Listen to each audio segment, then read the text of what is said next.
जय हिंद। आज हम लोग क्लास 7 अध्याय 3 दिल्ली सल्तनत को देखेंगे, जो मोस्ट इम्पोर्टेंट सारे प्रतियोगिता एग्जाम के लिए इम्पोर्टेंट माना जाता है।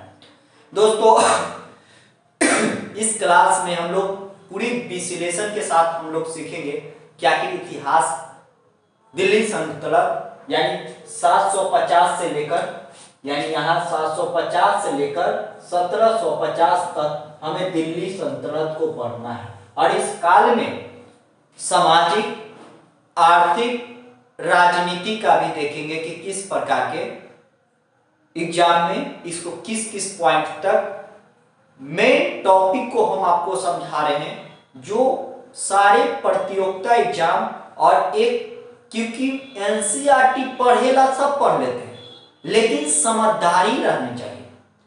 दोस्तों मेरी इस लेक्चर का मात्र एक ही उद्देश्य है कि आपको इस कंटेंट को दे ताकि आपको पढ़ने में मजा आए। मेरा इस बुक को लाइन बाय लाइन नहीं पढ़ेंगे, बल्कि हम इसको समझाएंगे कि मतलब क्या हुआ, और वह जब आप पढ़िएगा ना तो बिल्कुल आपको समझ में आएगा। दोस्तों जैसा कि आप जान रहे हैं कि दिल्ली सल्तनत ये कब है, ये 750 से लेकर 1750 तक है। आखिर इसमें क्या चीज हम पढ़ेंगे, मेन टॉपिक यानी दिल्ली महत्वपूर्ण शहर कब बना था। आपका मेन जब दिल्ली सल्तनत की बुक देखिएगा, यहां पर मैं देख रहे होंगे, तो दिल्ली सल्तनत को जब देखेंगे तो इसको महत्वपूर्ण शहर कब बना था, यानी महत्वपूर्ण शहर के रूप में 12वीं सदी में। और ये डायरेक्ट पीसीएस एग्जाम में पूछ देगा कि दिल्ली सल्तनत महत्वपूर्ण केंद्र कब बना, तो 12वीं सदी में। तो आप सभी को यहां पर में एक पॉइंट आपको अंडरलाइन कर लेना है कि दिल्ली महत्वपूर्ण शहर 12वीं सदी में बना। पहला जो शासक था, वो पहला शासक दिल्ली का कौन था? तोमर राजपूत काल में दिल्ली किसी भी साम्राज्य के राजधानी बनी। तो आपका मोस्ट इंपॉर्टेंट क्वेश्चन पूछा जा सकता है कि पहले शासक कौन किया था दिल्ली सल्तनत पे, तो कौन किया था?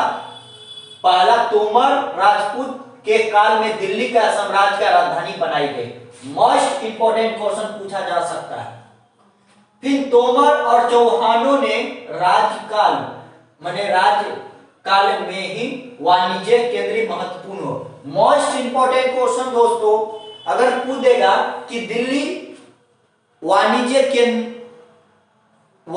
जो था वो कौन सा शासक में, वाणिज्य का मतलब वहां पर में धन संग्रह मतलब जितना भी था, तो वह कब महत्वपूर्ण था, यानी तोमर चौहान राजकाल में ये वाणिज्य दिल्ली महत्वपूर्ण माना जाता है। मोस्ट इंपॉर्टेंट क्वेश्चन आपसे पूछा जा सकता है।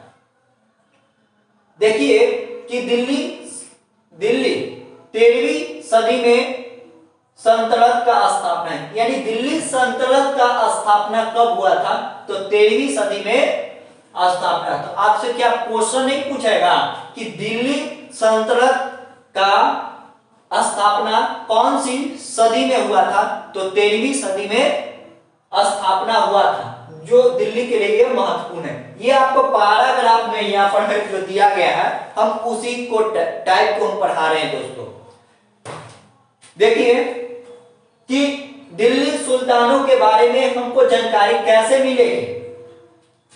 हमें कल वाला टॉपिक में हम पढ़ा रहे थे कि दिल्ली मतलब मध्यकाल को, क्योंकि इसमें लिखने की प्रवृत्ति ज्यादा होगी मध्यकाल, तो इसमें लोग शासन अपना कैसे कैसे होगा उसी के बारे में हमें पढ़ना है।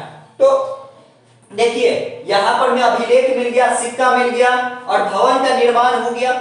और इसके लिए देखिए यहां पर में पॉइंट है, तो मध्यकाल दिल्ली सल्तनत को हम जानेंगे तो क्या चीज हम कर सकते हैं। सबसे पहले पॉइंट भवन का निर्माण उसमें हुआ था, और उसमें काफी सूचना हमें सिक्का इसमें हमें भवन के बारे में, मंदिर के बारे में, मस्जिद के बारे में हमें जानकारी मिलती है। कहां पर में, तो दिल्ली सल्तनत की जानकारी हमें किससे मिलती है, तो भवन। और ये तावीक का अर्थ क्या होता था, इसका भाषा फारसी में था, और यह शासन और प्रशासन के लिए उपयोग किया जाता था। देखिए दोस्तों, यहाँ पर मैं आपको पढ़ लेना है कि मतलब हमको दिल्ली सल्तनत की जानकारी, अगर आपसे पूछ देगा कि दिल्ली सल्तनत की हम जानकारी हम कैसे जान सकते हैं, क्योंकि वहां पर अभिलेख है, चित्रकार हुआ है, और क्या हुआ है, पॉइंट नंबर आप दे सकते हैं कि वहां पर में मंदिर मस्जिद का भी निर्माण करवाया गया है, और सबसे ज्यादा दिल्ली सल्तनत में ये सब इंपॉर्टेंट माने जाते हैं। दोस्तों, तो इसका अर्थ आपको तावड़िक का अर्थ भाषा फारसी शासन के लिए इसका उपयोग, इसका अर्थ क्या होता है, इसका शासन और प्रशासन के लिए किया जाता है, और यही बात है। अब देखिए दोस्तों, यहां तक हम आपको पूरी विश्लेषण तक हम समझाएं। देखिए न्याय चक्र, यानी न्याय चक्र क्या है, आपको पास में यहां पर में पैराग्राफ है भाई कि न्याय चक्र क्या है। यानी जो 13वीं सदी में जो था, वह 13वीं सदी में न्याय चक्र क्या था, यानी राजा कैसे न्याय करेगा प्रजा के ऊपर, और किस प्रकार के वहां शासन था। दोस्तों, तो हमारे पॉइंट को यहां तक ये समझाना है कि न्याय चक्र है क्या। तो न्याय चक्र क्या है कि राजा के काम सैनिक का बिना नहीं हो सकता, यानी राजा जो है ना, बिना सैनिक के काम हो नहीं सकता है, और बिना नहीं चल सकता है, और सैनिक वेतन के बिना नहीं जी सकता है। मतलब क्या, इस मोस्ट इंपोर्टेंट क्वेश्चन पूछ सकता है कि उस समय में क्या राजा के काम सैनिक के बिना नहीं चल सकता, और सैनिक के बिना कोचों का वेतन के बिना उसकी जीवन यापना नहीं होगा। आज भी आप देखिएगा, अभी वर्तमान की स्थिति देखिए, तो राजा सैनिक के बिना नहीं चल सकता, और सैनिक वेतन के बिना नहीं चल सकता है। तो आपको समझ में आ चुका होगा कि किस प्रकार की न्याय हमारे कन के प्रणाली दिल्ली सल्तनत में माना जाता था। तो हमारे पास में पॉइंट को भी देखेंगे दोस्तों कि जन्म सिद्ध, ये देखें जन्म सिद्ध अधिकार, मोस्ट इंपोर्टेंट कि जन्म सिद्ध अधिकार क्या होता है, आपसे पूछा जा सकता है कि जन्म सिद्ध अधिकार क्या है। मोस्ट पॉइंट यहां पर में है, उसको हम बता देते हैं। जन्म सिद्ध अधिकार विशेष दावा करता है कि कुलीन व्यक्ति के रूपे खास परिवार को जन्म लेने के कारण उसे विरासत में मिली गई चीज है। देखिए, कोई चीज विरासत में मिलेगी उसे जन्म सिद्ध अधिकार कहते हैं। मान लीजिए कि हमारे पास में जन्म सिद्ध अधिकार क्या हुआ कि हम जिस जाति में जन्म लिए वो मेरा कुछ विरासत में मेरा मिला हुआ चीज है, लेकिन जन्म सिद्ध अधिकार वही नहीं होना चाहिए, बल्कि उसको आयोग भी बनाना चाहिए। मतलब विरासत में मेरी जाति मिली गई है, लेकिन मेरी पढ़ाई मेरी विरासत में मिली गई है नहीं ना, उसके लिए हमें मेहनत करना पड़ा है, तब हम आप सभी के सामने ये वीडियो ला रहे हैं। तो इसीलिए जन्म सिद्ध अधिकार मेरी जाति हो सकती है, हमारा कर्म कुछ हो सकता है, जन्म सिद्ध अधिकार नहीं है। अगर उसे हम नहीं विरासत में, तो इसके लिए मेहनत आपको करना पड़ेगा, तभी आपके पास में। इसीलिए अगर आपको लग रहा है कि हम बहुत परिवार से बहुत बड़ा आते हैं तो हम जन्म सिद्ध अधिकार, तो आपका कोई नहीं है, आपका कर्म का पूजा होता है। इंसान के किसी का भी पूजा नहीं होता है, उसकी कर्म को पूजा होता है। तो जन्म सिद्ध अधिकार का मतलब एक ही होता है कि कोई भी जन्म में हम जिस वर्ग में जिस जाति में लिए उसे विरासत में मिलती है, और उसी लोग को ही मान लेते हैं, श्रेष्ठ मान लेते थे। ऐसा मध्यकाल में मानना होता है। देखिए लिंग भेद, लिंग भेद का मतलब लड़का और लड़की के आधार पर शारीरिक रूप में बदलाव किया गया। और ये यहाँ पर में भी है दोस्तों, यहाँ पर मैं पढ़ के सुना देता हूं और उसके बाद में भी फिर समझा देंगे। स्त्री और पुरुष को बीच में सामाजिक तथा शारीरिक संरचना का संबंध है, और इसके लिए तर्क दिया गया है कि इसी अंतर को पुरुष को के तुलना में श्रेष्ठ माना गया है। यानी देखिए मध्यकाल में ऐसा माना गया है कि महिला जो है और पुरुष के उसके शारीरिक रूप से उसको अंतर पड़ती है, समझ पाए। यानी जितना पुरुष काम कर सकता है उतना महिला नहीं करता। हालांकि अब ये हम बोलना उचित नहीं है, सब कोई भी देख रहे हैं, बहुत लड़की भी अपने देश को नाम रोशन कर रहे हैं अब। तो इसीलिए शारीरिक रूप में कुछ ढांचा के रूप में लड़की के कम, शारीरिक रूप से लड़का श्रेष्ठ और शारीरिक रूप से लड़की को कम, इसीलिए जन्म मतलब लिंग भेद के आधार के रूप में इसको माना जा सकता है। अब देखिए कि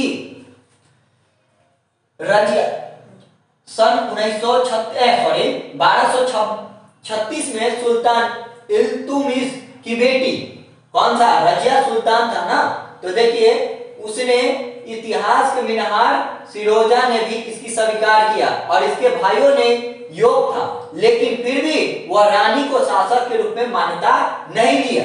यानी हमारे पॉइंट को समझाना था कि इल्तुतमिश की रजिया मतलब उसकी रजिया मतलब यहाँ पर मैं थी उनकी बेटी इल्तुतमिश की रजिया उनकी बेटी थी और वह कोची के 1236 में उनको राज सिंहासन पर बैठाया गया।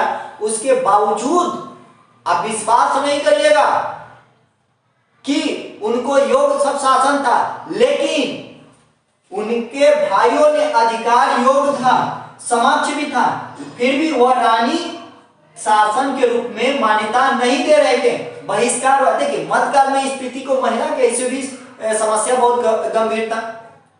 तो पॉइंट को समझिए ना कि मध्यकाल में महिला 1226 रजिया सुल्तान इल्तुतमिश की बेटी ने सबसे पहले सिंहासन पर बैठा, लेकिन बावजूद ने बहिष्कार लोगों ने कर दिया, तो उनको इस्तीफा राज सिंहासन पर 1940 में उनका सिंहासन पर हटा दिया गया। और यही बात पर हम आपको यहां तक समझा रहे थे। तो देखिए रजिया सुल्तान कब बनी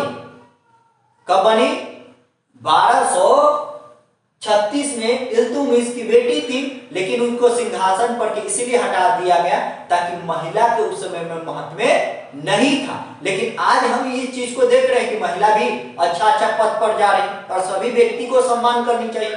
तो आई होप दिल्ली सल्तनत की पार्ट 1 वीडियो में हम आपको पूरी विश्लेषण के हम आपको समझाने की प्रयास किए हैं और इसको कॉन्सेप्ट हम आपको दिए हैं और इसी प्रकार के आप पढ़िए और अच्छे तरीके से स्टडी करिए। और वीडियो में कहीं त्रुटि पाया जाता है तो आप हमें कमेंट के द्वारा बता सकते हैं, और वीडियो में कहीं त्रुटि पाया जाता है तो आप हमें कमेंट को थ्रू बता सकते हैं ताकि इसमें हम इम्प्रूव कर सकते हैं। आई होप इस लेक्चर को आपको समझ में आ चुका होगा। अगर नहीं आया है तो कमेंट जरूर करिए। जय हिंद, अपना ख्याल रखिए, स्टडी करते रहिए।